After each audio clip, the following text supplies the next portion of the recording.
चलो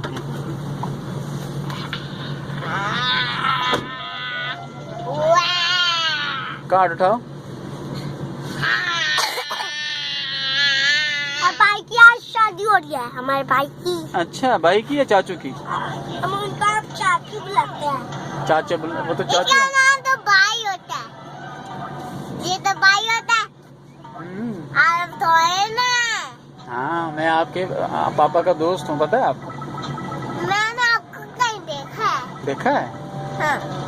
पापा ने हमें आपके बारे में कभी नहीं बताया। अच्छा। हाँ, एक दिन भी नहीं। तो भाई ने तो मुझे बताया।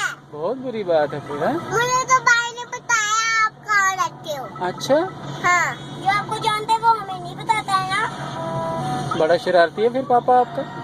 आपका आप ही नहीं, आपका घर कौन सा है? मेरा घर इधर ही है, जम्मू में। कभी लूंगा ना आपको अपने साथ।